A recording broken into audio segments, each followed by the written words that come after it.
ಜಗದೀಶ ಆರಾಮದಿ? ಓ ಕವಿತಾ, ಆರಾಮದಿ? ಹ್ಞೂ. ಯಾವ ಬಂದಿ ಊರಿಂದ? ನಾ ಬಂದು 6-7 ತಿಂಗಳಾತು. ಇಲ್ಲೇ ತವ್ರ ಮನ್ಯಾಗ ಅದೀನಿ. ಹಂಗೇನು ಇಲ್ಲಪ್ಪ, ಗಂಡು ಮನೆಯವ್ರಿಗೆ ನನಗೆ ಹೊಂದಾಣಿಕೆ ಆಗೋಲ್ದು. ಅದಕ್ಕೆ ನಮ್ಮವ್ವ ಹೋಗಬೇಡ ಅಂತ ಹೇಳಾಳ. ನಿನ್ನ ಗಂಡು ಕುಡಿತಾನ? ಇಲ್ಲ. ಸಂಶಯ ಮಾಡೋದು, ಜಗಳ ಮಾಡೋದೇನ್ರ? ಹಂಗೇನು ಇಲ್ಲ. ಅತ್ತಿ ಮಾವನ ಕಿರಿಕಿರಿ ಏನ್ರ ಐತನ? ಸಣ್ಣ ಪುಟ್ಟ ಕಿರಿಕಿರಿ ಅಷ್ಟ, ಮತ್ತೇನೂ ಇಲ್ಲ. ಅಷ್ಟಕ್ಕೆ ಗಂಡನ ಮನೆ ಬಿಟ್ಟು ಬರೋದಾ? ಬರಬಾರ್ದಾಗಿತ್ತು. ನಮ್ಮ ಅವ್ವನ ಮಾತು ಕೇಳಿ ತಪ್ಪು ಮಾಡಿದೆ ಅಂಥೇಳಿ ನನಗೆ ಈಗ ಅನ್ಸಾಕತೈತಿ. ಈಗ ಅಲ್ಲಿ ಹೋಗಾಕ ನನಗೆ ಮುಖಾನೂ ಇಲ್ಲ ಆಗೈತಿ. ಅದೇನು ದೊಡ್ಡ ಸಮಸ್ಯೆ ಇಲ್ಲ ಬಿಡು, ಹಿರಿಯರು ಹೇಳಿ ಸರಿ ಮಾಡಕ್ಕೆ ಬರ್ತೈತೆ. ಅದು ಹೋಗ್ಲಿ ಬಿಡು. SSLC ಲಾಸ್ಟ್ ಎಕ್ಸಾಮ್ ದಿನ ನಿನ್ನ ಸೈಕಲ್ ಮೇಲೆ ಕುಂದಿರ್ಸ್ಕೊಂಡು ಕರ್ಕೊಂಡು ಹೋಗಿದ್ದು ನನ್ನ. ಅದಾದಮೇಲೆ ಹೊಳ್ಳಿ ಇವತ್ತ ಭೇಟಿಯಾಗಿನಿ ನನಗೆ. ಆ ದಿನ ನಿನಗೆ ನೆನಪೈತಿ? ಆ ದಿನಗಳನ್ನು ಹೆಂಗೆ ಮರೆಯೋಕ್ಕಾಗತ್ತೆ? ಆ ಎಲ್ಲ ಕ್ಷಣಗಳು ಈಗ ಅದ್ಭುತ ನೆನಪುಗಳಾಗಿವೆ. ಫ್ರೀ ಅದಿ? ಒಂದು 10 ನಿಮಿಷ ಮಾತಾಡೋದಿತ್ತು. ಯಾಕಾರ ದೊಡ್ಡವರ ಅದನ್ನು ಭಾಳ ಚಂದ ಇದ್ದು ಅಲ್ಲ ಆ ದಿನಗಳು. ಏನು ಕೊಟ್ಟರು ಮತ್ತೆ ವಾಪಸ್ ಬರೋಕ್ಕೆ ಸಾಧ್ಯನೇ ಇಲ್ಲ ಆ ದಿನ. ಹೌದು, ಆ school, class room, bench, friends, teachers, exams, sports ಎಲ್ಲ ಹಂಗೆ ಕಣ್ಮುಂದೆ ಇನ್ನೂ ಹಂಗೆ ಅದಾವೆ. ಡೈಲಿ 3 ಕಿಲೋಮೀಟ್ರ್ ನಡ್ಕೊತ ಹೋಗಿದ್ವಿ, ನಡ್ಕೊತ ಬರ್ತಿದ್ವಿ. ದಾರಿ ಒಳಗೆ ಹೋಗುವಾಗಂತೂ ಕತ್ತಿ ಹೇಳ್ಕೊಂಡು ಜೋಕ್ ಮಾಡಿಕೊಂಡು, ಅಬ್ಬಾ ಆ ಜೀವನ. ಈ ಜೀವನದಾಗ ಏನೈತೆ ಬದ್ನಿಕಾಯಿ? ನೀವು ಒಟ್ಟ ಬದಲಾಗಿಲ್ಲ ನೋಡು, ಇನ್ನೂ ಹಂಗದೆ. ಹುಟ್ಗುಣ ಸುಟ್ರು ಹೋಗಂಗಿಲ್ಲದ. SSLC ಇದ್ದಾಗ 13 ಜನ ಹುಡುಗರಿದ್ವಿ, 6 ಜನ ಹುಡುಗಿರಿದ್ರಿ. ನೀನು, ಆಸ್ಮಾ, ಭುವನೇಶ್ವರಿ, ಅನಿತಾ, ಸುಜಾತ, ಕನಕಲಕ್ಷ್ಮಿ. ಎಲ್ಲ ಹುಡುಗಿಯರ ಹೆಸರು ನೆನ್ಪಿಟ್ಟಿಯಲ್ಲ. ಪಾಪ ಭುವನೇಶ್ವರಿ ಲಪಡ ಮಾಡಿಕೊಂಡು ಊರ್ಲಿ ಹಾಕೊಂಡು ಸತ್ತು ಹೋದ್ಲು. ಇನ್ನು ಆಸ್ಮಾ ಅಂತರೂ ಗಂಡನ ಜೋಡಿ ಬಾಂಬೆದಾಗ ಸೆಟ್ಲ್ ಆಗ್ಯಾಳ. ಅನಿತಾ ಒಬ್ಬೇಕನ ನೋಡು, ಹುಡುಗಿಯರೊಳಗೆ ನೌಕರಿ ಮಾಡ್ಕೊಂಡು ಆರಾಮಿರಕ್ಕೆ ಅಂದ್ರೆ. ಇನ್ನು ಉಳಿದವರೆಲ್ಲ ಮದುವೆ ಮಾಡ್ಕೊಂಡು ಮಕ್ಕಳು ತೊಳ್ಕೊಂಡು ಕುಂತಾರ. ನಿಂಗೆ ಎಷ್ಟು ಮಕ್ಕಳು? ಇನ್ನೂ ಏನೂ ಇಲ್ಲಪ್ಪ. 6 ವರ್ಷ ಆತಲ್ಲ ನಿಮ್ಮ ಮದುವೆಗೆ? ಯಾಕೆ ಏನಾರ ಸಮಸ್ಯೆನಾ? ಸಮಸ್ಯೆ ಏನಿಲ್ಲ. ನಮ್ಮ ಅವ್ವನ ಮಾತು ಕೇಳ್ಕೊಂಡು ನಾನಾ ಸಮಸ್ಯೆ ಮಾಡ್ಕೊಂಡು ಕುಂತೀನಿ. ನಂದು ಹೋಗ್ಲಿ ಬಿಡು, ನಿಂದು ಹೇಳು. ನಮ್ಮ ಸ್ಕೂಲ್ನಾಗ ಎಲ್ಲಾದ್ರಾಗೂ ಎಕ್ಸ್ಪರ್ಟ್ ನೀನು. ನಾನು ನಿನ್ನ ಮೇಲೆ ಭಾಳ ಭರವಸೆ ಇಟ್ಟಿದ್ದೆ, ಏನಾರ ಸಾಧನೆ ಮಾಡ್ತಿ ಅಂಥೇಳಿ. ಆದ್ರೆ ನೀನು ನೋಡಿದ್ರೆ ಫಾಲ್ತು ಫರ್ನಾಂಡಿಸ್ ಅಂತೇಳಿ ಊರಾಗ ಎಲ್ಲರೂ ಮಾತಾಡ್ತಾರ. ಯಾಕ ಜೀವನದಾಗ ಜಿಗುಪ್ಸೆ ಬಂದೈತನ? ಹಂಗಿದ್ರೆ ಒಂದು ಕೆಲಸ ಮಾಡು, ಒಂದು ಚಲೋ ಹಗ್ಗ ತಗೋ, ಊರು ಹೊರಗಿರೋ ಗಿಡಕ್ಕೆ ಕಟ್ಟಿದ ಮೇಲೆ ಜೋಕಾಲಿ ಆಡು. ಅವಾಗೇನಾರ ನಿನ್ನ ಮನಸ್ಸಿಗೆ ಸಮಾಧಾನ ಆದರೂ ಆಗ್ಬೋದು. ಹಿಂದೊಂದಿನ ಈ ಮಾತು ನೀ ನನಗೆ ಹೇಳಿದ್ದಿ, ನೆನಪೈತಿ? ಸ್ಕೂಲ್ನಾಗ ನೀ ನನಗೆ ಲವ್ ಲೆಟ್ರನ್ನು ಕೊಟ್ಟಿದ್ದಿ, ಅದು ನೆನಪೈತಿ? ಅವಾಗ ನಂಗೆ ಟೇಸ್ಟೇ ಇರಲಿಲ್ಲ. ಅದು ಅಲ್ದ ಕನ್ನಡ ಟೀಚರು ಪತ್ರಗಳನ್ನು ಬರೆಯುವುದು ಹೇಗೆ ಅಂತ ಹೇಳ್ಕೊಟ್ಟಿದ್ರಲ್ಲ, ಹೀಗಾಗಿ ಫಸ್ಟ್ ಪತ್ರ ನಿಂಗೆ ಬರ್ತಿದ್ದೆ. ಅಬ್ಬಾ, ಈಗ ನಿನ್ನ ಟೇಸ್ಟ್ ಭಾರಿ ಚಲೋ ಐತೆ ನೋಡು. ಆ ಮೆಂಬರ್ ತಂಗಿಗೆ ಲೈನ್ ಹೊಡೆ ಆತಿಯಲ್ಲ, ಅಕ್ಕಿನ ಮದುವೆ ಆಕಿಯನ? ನಿಮ್ಮ ಹುಡುಗರ್ದ ಬೆಸ್ಟ್ ನೋಡು. ಹಳೆ ಕ್ಲಾಸ್ಮೇಟ್ಸ್ ಎಲ್ಲರ ಸಿಗ್ತಿರ್ತೀರಿ, ಚಾರ ಕುಡಿತೀರಿ, ಇಲ್ಲ ಎಣ್ಣೆ ಪಾರ್ಟಿಯಾರ ಮಾಡ್ತೀರಿ. ನಮ್ಮ ಹುಡುಗಿಯರು ಹಂಗಿಲ್ಲ, ಹೊಳ್ಳಿ ಸಿಗ್ತೀವಿ ಅನ್ನೋ ಮಾತಂತೂ ಇಲ್ಲ. ಈಗೀಗ ಮೊಬೈಲ್ ಬಂದು ಕೇಸಂದ್ರೆ SSLC ಗ್ರೂಪು, PUC ಗ್ರೂಪು ಅಂಥೇಳಿ ಟಚ್ನಾಗ ಅದೀವಿ. ಅವಾಗೂ ನೀ ಕಮ್ಮಿನ ಮಾತಾಡ್ತಿದ್ದಿ, ಈಗೂ ಕಮ್ಮಿನ ಮಾತಾಡ್ತಿ. ಸ್ಕೂಲ್ನಾಗ ಎಲ್ಲರೂ ನಿನ್ನ ಭಾಳ ಸೈಲೆಂಟ್ ಅಂತ ಅಂದ್ಕೊಂಡಿದ್ರು. ಆದ್ರೆ ನೀ ಇನ್ನೂ ನಂಬರ್ 1 ಉಡಾಳ ಅಂಥೇಳಿ ನನಗೆ ಮಾತ್ರ ಗೊತ್ತಿತ್ತದು. ನಾ ಏನು ಉಡಾಳಗಿರಿ ಮಾಡೀನಿ? ಗೊತ್ತೈತಪ್ಪ. P ಸರ್ ಪೈಖಾನೆಗೆ ಹೋದಾಗ ಪಟಾಕಿ ಹಚ್ಚಿದ್ದು, ಇಂಗ್ಲೀಷ್ ಟೀಚರ್ ಬ್ಯಾಗ್ನಾಗ ಹಾವಿಟ್ಟಿದ್ದು, ಇನ್ನು ಸಮಾಜ ಸರ್ ಬೈಕ್ದಂತೂ ಹವಾ ತೆಗ್ದಿದ್ದು, ನಮ್ಮ ಸೀನಿಯರ್ ದಡ್ಡ ನಾಗಪ್ಪನ ಬದಲಿ ನೀ ಎಕ್ಸಾಮ್ ಬರ್ದ ಕ್ಲಾಸಿಗೆ ಫಸ್ಟ್ ಬರೋಂಗೆ ಮಾಡಿದ್ದು, ಆಸ್ಮಾನ್ ಅಸೈನ್ಮೆಂಟ್ ನೀನ ಬರ್ದಿದ್ದು, ಸೈನ್ಸ್ ಟೀಚರ್ ಪೌಡ್ರ್ ಡಬ್ಬ್ಯಾಗ ಹಿಟ್ಟು ಹಾಕಿದ್ದು, ಹಾಸ್ಟೆಲ್ನಾಗ ಟೈಮ್ ಚೇಂಜ್ ಮಾಡಿ ಎಲ್ಲರೂ ರಾತ್ರಿನ ಓದಾಕೆ ಕುಂದ್ರಂಗೆ ಮಾಡಿದ್ದು, ಮತ್ತು ಆ ಕಲ್ಬಾವಿ ಇರಾನಂದು ಪ್ಯಾನಿಕ್ ಕಟ್ಟಿದ್ದು. ಎಲ್ಲ ಉಡಾಳ್ಗಿರಿ ಮಾಡ್ತಿದ್ದ ನೀನು, ಆದ್ರೆ ಎಲ್ಲೂ ನಿನ್ನ ಹೆಸರು ಬರ್ಲಾರ್ದಂಗೆ ಮೇಂಟೈನ್ ಮಾಡ್ತಿದ್ದೆ. 7ನೇತಿದ್ದಾಗ ಯಾಳಿಗೆ ಟೀಚರು ನಮ್ಮೆಲ್ಲರನ್ನ ಎಬ್ಬಿಸಿ ಮುಂದೆ ನೀ ಏನಾಗಬೇಕು ಅಂತ ಕೇಳಿದಾಗ ನೀನು ನಾ ಡಾಕ್ಟರ್ ಕಣಿ ಅಂತ ಹೇಳಿದ್ದೆ. ನಮ್ಮ ಫ್ಯಾಮಿಲಿ ಬ್ಯಾಕ್ಗ್ರೌಂಡ ಹಂಗಿತ್ತು. ಇಷ್ಟು ಓದಿಸಿದ್ದ ದೊಡ್ಡದು, ಎಲ್ಲರೂ ಪೊಲೀಸ್ ಅಕ್ಕಿನಿ, ಟೀಚರ್ ಅಕ್ಕಿನಿ, ಡಾಕ್ಟರ್ ಅಕ್ಕಿನಿ ಅಂತಿದ್ರು. ನೀ ಮಾತ್ರ ಇಂಡಿಯನ್ ಆರ್ಮಿಗೆ ಸೇರ್ತೀನಿ ಇಲ್ಲ ನಾಟಕದ ಕಲಾವಿದ ಹಾಕ್ತೀನಿ ಅಂತ ಹೇಳ್ತಿದ್ದಿ. ಹ್ಞೂ ನಾಟಕದ ಕಲಾವಿದ ಅಂತೂ ಆಗಿಬಿಡು. ಯೂಟ್ಯೂಬ್ನಾಗ ಅವಾಗ ನೋಡ್ತಿರ್ತೀನಿ. ಅವಾಗೆಲ್ಲ ನೀನು ಕವಿತೆ ಹೇಳೋದು, ಕತೆ ಹೇಳೋದು ಹೀಗೆಲ್ಲ ಮಾಡ್ತಿದ್ದಿ. ಈಗೂ ಏನಾರು ಹೇಳಲ್ಲ? ಹ್ಞೂ ಕೋಣನ ಮುಂದೆ ಕಿನ್ನೂರಿ ಬಾರಿಸ್ದಂಗೆ ಅಂತ ಹೇಳ್ತಾರೆ. ಅದನ್ನು ನೀವು ಪ್ರತ್ಯಕ್ಷವಾಗಿ ನೋಡುವ ಅವಕಾಶ ಕೊಟ್ರಿ. ವಿರಹ ವೇದನೆ ಭಾವನೆಗಳನ್ನು ರಸಿಕನ ಮುಂದೆ ಹೇಳಿದರೆ ಭಾರವಾದ ಎದೆ ಭಾರ ಕಡಿಮೆ ಆಗ್ಬೋದು ಅಂತಾರೆ. ಆದ್ರೆ ಸಂಪನ್ನ ಸಾಚ ವ್ಯಕ್ತಿ ಮುಂದೆ ಹೇಳಿದ್ರೆ ವಿರಹ ವೇದನೆ ವೈರಾಗ್ಯ ಬೋಧನೆ ಆಗಿ ಉತ್ತುಂಗದ ಉನ್ಮಾದದಾಗ ಕೂಗಿ ಕರೆಯುವ ಬದಲು ಕರೆದು ಕೂಗುವಂತಾಯಿತು ಮೈ ಬಿಗಿದವಳ ಪರಿಸ್ಥಿತಿ. ನೀ ಏನು ಹೇಳ್ತೀಯೋ ಒಂದೂ ಅರ್ಥ ಆಗಂಗಿಲ್ಲ, ಆದ್ರೆ ಕೇಳಕ್ಕೆ ಮಜಾ ಇರ್ತೈತೆ ನೋಡು. ಇನ್ನೊಂದು ಏನಾರು ಹೇಳ. ಹೋಗ, ನನ್ನ ಬಗ್ಗೆ ಏನಾರು ಹೇಳ. ಹೇಳ್ತೀನಿ, ಆದ್ರೆ ಬೈಬಾರ್ದು. ಬೈದರೂ ತಲೆ ಕೆಡಿಸ್ಕೊಳ್ಳೋ ಮಗಣ ಅಲ್ಲ. ಕೆಲವರಿಗೆ ಮದುವೆ ಬೇಕು, ಗಂಡ ಬೇಡ. ಗಂಡ ಬೇಕು, ಗಂಡನ ಮನೆ ಬೇಡ. ಗಂಡನ ಮನೆ ಬೇಡ, ಗಂಡನೇ ಮನೆಗೆ ಬರಬೇಕು.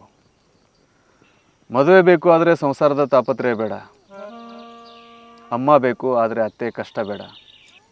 ಕಷ್ಟ ಬೇಡ ಆದರೆ ಇಷ್ಟದಂಗೆ ಬದುಕಬೇಕು ಅನ್ನೋದು ಕೆಲವೊಂದು ಹೆಣ್ಣು ಮಕ್ಕಳ ಉಪಾಯ. ಏನಾರ ಕೇಳಿದ್ರ ಕೇಳಿದವ್ರು ಬುಡಕ ಬರ್ತೀನಿ ನೀನು. ಕವಿತಾ, ನೀನು ಶಾಣ್ಯಾಕದಿ, ಅರ್ಥ ಮಾಡ್ಕೋ. ನಿನ್ನ ಜೀವನ ಚಂದ ಐತಿ. ನಿಮ್ಮ ಅವ್ವನ ಮಾತು ಕೇಳಿ ಹಾಳಾಗಕತ್ತೀನಿ. ತಿಳಿದಕದಿ, ವಿಚಾರ ಮಾಡು. ಗಂಡನ ಮನೆಗೆ ಹೋಗಿ ಸೇರು. ಆಯ್ತು. ಈಗ ನನ್ನ ಮನಸ್ಸಿಗೆ ಸಮಾಧಾನ ಆಯ್ತು ನೋಡು. ಬರ್ಲೇನ?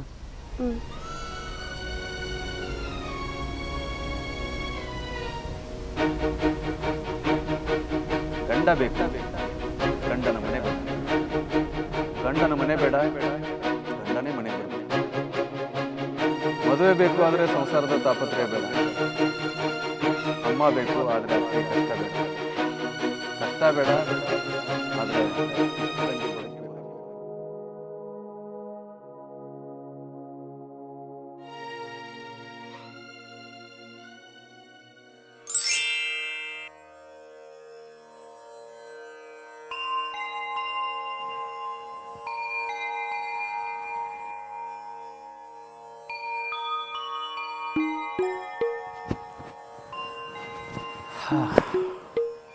ಯಪ್ಪ ಗಣಪ್ಪ, ನನಗೇನು ಕಡಿಮೆ ಇಟ್ಟಿಲ್ಲ. ನೀ ಎಲ್ಲ ಕೊಟ್ಟು, ಮನೆ ಕೊಟ್ಟು, ಹೊಲ ಕೊಟ್ಟು, ಅಧಿಕಾರ ಕೊಟ್ಟು, ಬ್ಯಾಂಕ್ ಬ್ಯಾಲೆನ್ಸು ಕೊಟ್ಟು,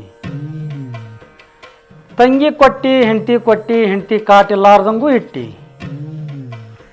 ಆದ್ರೆ ಒಂದು ಬೇಡಿಕೆ ಐತಿ. 5 ವರ್ಷಕ್ಕೊಮ್ಮೆ ಅಷ್ಟ ನಾ ನಿನ್ನ ಕೇಳೋದು. ಮತ್ತೆ ಇಲೆಕ್ಷನ್ ಬರಾಕತ್ತಾವು. ಇನ್ನೊಂದು ಸಾರಿ ಮೆಂಬರ್ ಆಗಿ ಊರು ಉದ್ಧಾರ ಮಾಡ್ಬೇಕಂತ ಭಾಳ ಆಸೆ ಐತಿ. ಆದ್ರೆ ಏನು ಮಾಡೋದು, ನನ್ನ ಹಿಂದೆ ಶತ್ರುಗಳು ಒಂದು ಕೈ ಮುಂದೆ ಅದಾರ. ಆ ಎಲ್ಲ ವಿಘ್ನಗಳನ್ನು ನಿವಾರಣೆ ಮಾಡಿ ಮತ್ತು ನಾನಾ ಮೆಂಬರ್ ಆಗಂಗೆ ಮಾಡಪ್ಪ. ಯಾಕಂದ್ರೆ ಈ ರಾಜಕೀಯ ಬಿಟ್ಟರೆ ಬೇರೆ ಏನೂ ಗೊತ್ತಿಲ್ಲ ನನಗೆ. ಜೇರ್ಗರ್ತ ಈ ಸತ ಇಲೆಕ್ಷನ್ ಒಳಗೆ ನಾನು ಸೋತ್ಯ, ನಿನ್ನ ಪಾಲಿಗೆ ನಾ ಸತ್ಯ. बोलो श्री गजानन महाराज की जय नले जय जय जय.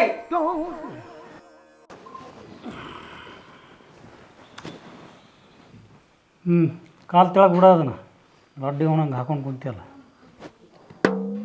ಏನು ಬಿಡೋ ಮೆಂಬರೇ, ಬರೀ ಅಧಿಕಾರದಷ್ಟೇ ಕೇಳ್ಕೊಂಡ್ರೆ. ಆದರೂ ಅಧಿಕಾರ ಹುಚ್ಚಿ ಇಷ್ಟು ಇರಬಾರ್ದಪ್ಪ ನಿನಗೆ. ಮತ್ತೇನು ಕೇಳ್ಕೊಬೇಕಾಯ್ತು? ನಿಮ್ಮ ತಂಗಿ ಮದುವೆ ಆಗಿಲ್ಲ, ಮದುವೆ ಆಗಲಿ ಅಂತ ಕೇಳ್ಕೊಬೇಕಿತ್ತಿಲ್ಲ. ಹೆಂಗಿದ್ರು ನಿನಗೆ ಮಕ್ಕಳಾಗಿಲ್ಲ, ಮಕ್ಕಳಾಗಲಿ ಅಂತ ಕೇಳ್ಕೊಬೋದಿತ್ತಿಲ್ಲ. ಲೇ ಹುಚ್ಚಾಳಿ, ಅವು ಕೇಳಿಲ್ಲ ಅಂದ್ರು ಅಕ್ಕವು. ಆದ್ರೆ ಈ ಅಧಿಕಾರ ಹಂಗಲ್ಲ. ಇದಕ್ಕೆ ದೇವ್ರ ಆಶೀರ್ವಾದ ಬೇಕು. ದೇವ್ರೇನು ಹೋಟ್ ಹಾಕ್ತಾವನ? ಹೋಟ್ ಹಾಕೋದು ಜನ ಹೌದಿಲ್ಲ, ಜನನ ದೇವ್ರು. ಆದರೂ ಗೆದ್ದು ಬಂದ್ಮೇಲೆ ಈ ಸೊಕ್ಕಿಲೆ ಮೆರಿಬಾರ್ದಪ್ಪ. ಎಲ್ಲರೂ ನಮ್ಮವ್ರು ಅನ್ಕೊಂಡು ಹೋಗ್ಬೇಕು. ಲೇ ಸಾಕು ಮಾಡಲೇ ನೀನು ಉಪದೇಶ. ಹೋಗ ಅಂಗಡಿಗೆ ಹೋಗಿ 1 2 kg ಅವಲಕ್ಕಿ ತೊಂಬ್ರು. ರೊಕ್ಕ ನನ್ನ ಹೆಸರು ಹೇಳಿ ಉದ್ರಿ ಕೊಡ್ತಾರವ್ರು. ಆಯ್ತು ತೋರಿ, ಹಂಗೆ ನಾವು ಒಂದೆರಡು ಚೀಟ್ ತೊಗೊಂತ ನೋಡ್ರಿ ನಿಮ್ಮ ಹೆಸರು ಹೇಳಿ.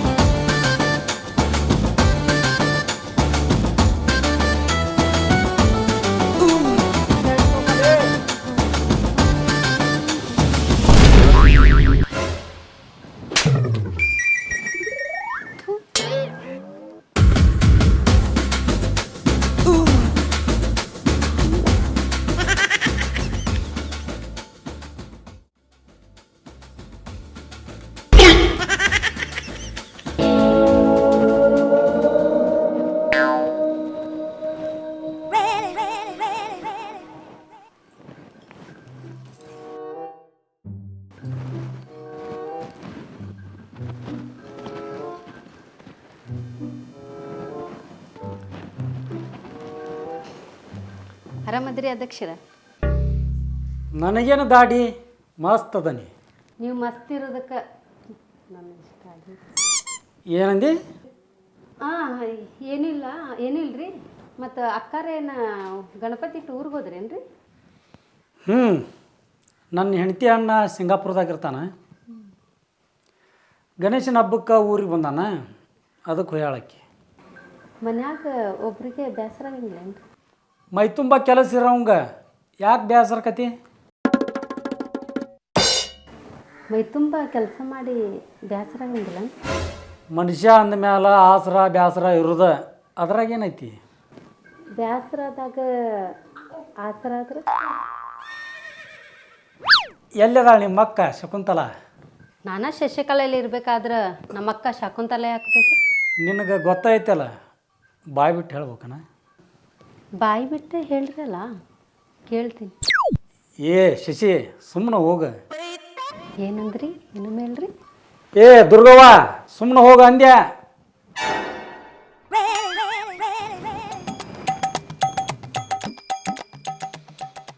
ಅಕ್ಕ ತಂಗಿ ಎರಡು ಇದ್ರು, ಇಬ್ರು ಅವ್ರದಾರ ನೋಡಿ. ಇವ್ರು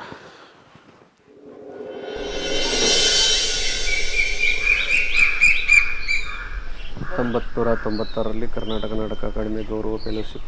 ಯಪ್ಪ ಜಗದೀಶ, ಯಾವಾಗ ಬಂದೆಪ್ಪ ಊರಿಂದ? ಮೊನ್ನೆ ಬಂದನ್ರಿ ಅಕ್ಕ. ಹೌದಾ, ಆರಾಮದಿಯಪ್ಪ? ಹಾಂ ಆರಾಮದ. ಅನ್ನಂಗೆ ನಿಮ್ಮವ್ವಪ್ಪ? ಅವ್ವ ಗಿರ್ನಿಗೆ ಹೋಗ್ಯಾಳ್ರಿ ಅಕ್ಕ. ಗಿರಣಿಗೆ ಹೋಗ್ಯಾಳೇನ? ಬಾ ಚಲೋ ಆತು ನೋಡಿ ನಿಮ್ಮವ್ವ ಗಿರಣಿಗೆ ಹೋಗಿದ್ದು. ಅಲ್ಲ, ನಿಮ್ಮವ್ಗ ಎಷ್ಟು ಬುದ್ಧಿವಾದ ಹೇಳಿದ್ರೆ ಒಟ್ಟ ತಿಳ್ಕೊಳಂಗಿಲ್ಲ. ನೀನಾರ ಒಂದು ಸ್ವಲ್ಪ ಸಾಲಿ ಕಲ್ತವದಿ, ತಿಳುವಳಕ್ಕಿದ್ದವದಿ, ಒಂದು 4 ಬುದ್ಧಿವಾದ ಹೇಳಕ್ಕಂತ ಬಂದೀನಿ, ಒಂದು ಸ್ವಲ್ಪ ತಲೆಯಾಗ ಇಟ್ಕೋ. ಅಲ್ಲೇಪ್ಪ, ಆ ಮೆಂಬರ್ ಕೂಡ ನಿಂದು ಏನು ಬಾಯ್ ಅಂತೀನಿ ನಾನು. ಅವರು ಏನಾರ ಮಾಡ್ಕೊಳವಲ್ರಿ ಅಕ್ಕ, ಅವರು ಜಗಳಕ್ಕೆ ಹೋಗಿ ಅಂತ. ಅಲ್ಲಿ ಯಾವ ಮೆಂಬರ್ ಸುದ್ದ ಅದಾವ ಅಂತೇಳಿ ಅವ್ರಿಗೆ ಬುದ್ಧಿವಾದ ನೀ ಹೇಳಕ್ಕೆ ಹೋಗಿಯಪ್ಪ? ಅದು ಹೋಗ್ಲಿ ಬಿಡಪ್ಪ. ಸರಿ ಅಂಗಡಿ ಫಕೀರಪ್ಪನ ಅಂಗಡಿ ಮುಚ್ಚಕ್ಕೆ ಹೋಗಿ ಅಂತ. ಅಲ್ಲ, ಊರು ಮಂದಿನ ಬಂದು ಅವ್ರ ಅಂಗಡಿಯಾಗ ಸರಿಯಾಗಿ ಕುಡಿತಿತ್ತಂತ. ಅಲ್ಲ, ಇನ್ನು ನೀವು ಒಬ್ಬನ ಹೋಗಿ ಹೊಡೆದಾಡಿ ಅಂಗಡಿ ಮುಚ್ಚಿದ್ರೆ ಅಂಗಡಿ ಮುಚ್ಚತ್ತೆ ಅನ್ನೋದು. ನೀ ಏನು ಹೊಡೆದಾಡಿದ್ರೆ ಏನು ನಡೆಯಂಗಿಲ್ಲಪ್ಪ. ಅದಕ್ಕೆ ಹೇಳಕತ್ತೀನಿ, ಯಾರು ಉಸಾಬರಿ ಹೋಗಕ್ಕೆ ಹೋಗಬೇಡ ಊರಾಗ. ಸುಮ್ಮನೆ ನಿನ್ನ ಪಾಡಿಗೆ ನೀ ಇದ್ದು ಬಿಡಲ್ಲ. ಅಲ್ತಮ್ಮ, ಮೆಂಬರ್ ತಂಗಿಗೇನ ಲವ್ ಮಾಡಕತ್ತಿ ಅಂತ ಕರೆ ಏನ? ಅದು ಓದ್ತಟ್ಟಿಗೆ ಹೋಗ್ಲಿ ಬಿಡಿಯಪ್ಪ. ಆ ತಲಾಟಿ ಅವ್ರ ಜೊತೆಗೆ ಏನ ಸಮಥಿಂಗ್ ಏನ ನಡೆಯಕತ್ತಂತ, ಇದು ಕರೆ ಏನ? ಅಂದಂಗೆ ನೀ ಏನು ಮದುವೆ ಮಾಡ್ಕೋಬೇಕಂತ ಮನಸ್ಸನ್ನ ಮಾಡ್ಕೊಂಡು ಹಂಗಾರ? ಯಾಕ ನಿಮ್ಗೆ ಎದಕ್ಕೆ ಬೇಕಿದ್ದೆಲ್ಲ? ಏನು ಹೇಳಕ್ ಬಂದ್ರಿ ಅದು ನೇರವಾಗಿ ಹೇಳ್ಬಿಟ್ಟು ಹೋಗ್ಬಿಡ್ರಿ. ಅಯ್ಯೇ, ಏನೋ ನಾ ಮಗ ಇದ್ದಂಗೆ ಅದಿ ಅಂತೇಳಿ 4 ಬುದ್ಧಿವಾದ ಹೇಳಕ್ಕೆ ಬಂದ್ರೆ ನೀ ನಮ್ಮನ್ನ ಸಿಟ್ಟಿಗೆ ಬರ್ತೀಯಪ್ಪ. ಯಾಕ ನಿಮ್ಮ ಬುದ್ಧಿವಾದ ನಿಮ್ಮ ಮನ್ಯಾಗ ಇಟ್ಕೋರಿ. ನಿಮ್ಮ ಮನೆಗೆ ಬರ್ತಾರಲ್ಲ, ಮಾಟ ಮಾಡಿಕೊಡು, ನಿಂಬೆ ನಿವಾಳಿಸ್ಕೊಡು, ಮತ್ತು ಅದು ಹೇಳಿಕೆ ಹೇಳಂತೇಳಿ ಅವ್ರ ಮುಂದೆ ಹೇಳ್ಬೇಕು. ಮನೆಗೆ ಯಾರು ಬರ್ತಾರಲ್ಲ ಅವ್ರಿಗೆ ಎಷ್ಟೇ ಹೇಳೋದು ಕಲೀರಿ. ಅದು ಬಿಟ್ಟು ಮನೆಗೆ ಬಂದು ಹೇಳಕ್ಕೆ ಹೋಗ್ಬೇಡ್ರಿ. ತಾಯಿ ಮ್ಯಾಗ ಹಂಗೆ ಸಿಟ್ಟಿಗೆ ಬರ್ತಾರಲ್ಲ, ಏನ್ರ ಹೇಳಕ್ಕೆ ಬಂದ್ರೆ? ತಾಯಿಗೆ ತಕ್ಕ ಮಗ ಅದಿ ನೋಡಿ ನೀ ಅಂತೂ. ಆಕಿನೂ ಹಂಗೆ ನಿಮ್ಮವ್ವ ನನ್ನ ಮಾತು ಒಂದೊಂದು ಕೇಳಂಗಿಲ್ಲ. ಹಿಂಗೆ ನೀನು ಹಂಗೆ ಮಾಡ್ತಿ. ನಿಮ್ಮ ನಾವ್ಯಾಕೆ ಕೇಳ್ಬೇಕು? ನಾ ಏನು ಮಾಡ್ಬೇಕು, ನಾ ಹೆಂಗೆ ಇರ್ಬೇಕು ನನ್ನ ಪಕ್ಕ ಗೊತ್ತೈತಿ. ನಾ ಹಂಗೆ ಇರ್ತೀನಿ. ಸುಮ್ಮನೆ ಇನ್ನೊಬ್ರಿಗೆ ಉಪದೇಶ ಹೇಳಕ್ಕೆ ಹೋಗ್ಬಿಡ್ರಿ. ನಡ್ರಿ. ಯವ್ವ, ನಾ ಯಾಕೆ ಉಪದೇಶ ಮಾಡಕ್ಕೆ ಬರಲಿ ಅಪ್ಪ? ಏನ ಒಂದು 4 ಒಳ್ಳೇದಾಗತ್ತಂತ ಹೇಳಿ ಒಂದು ಸ್ವಲ್ಪ ಬುದ್ಧಿವಾದ ಹೇಳಕ್ಕೆ ಬಂದ್ರೆ ಈ ನಮ್ಮನೆ ಸಿಟ್ಟಿಗೆ ಬರ್ತೀರಿ. ತಾಯಿ ಮಗ ಹಂಗೆ ಹೋಗೋಗ ನಿಮ್ಗೂ ತೊಗೊಂಡು ನಾ ಏನು ಮಾಡಲಿ? ಹೋಗಿ ಹೆಂಗಾರ ಹಾಳಾಗಿ ಹೋಗ್ರಿ. ಊರಾಗ ಹೋಗ್ಬೇಕಿಂತ ಮಾಟಕತ್ತಿದ್ರೆ ಮುಗಿತ. ಊರೆಲ್ಲ ಹಾಳಾಗಿ ಬಿಟ್ಟಿದೆ. ಮನ್ಯಾಗ ನೆಮ್ಮದಿಯಾಗಿ ಕುಂತ್ರು ಮನೆ ಬಂದು ತಲೆ ತಿಂತಾರೆ.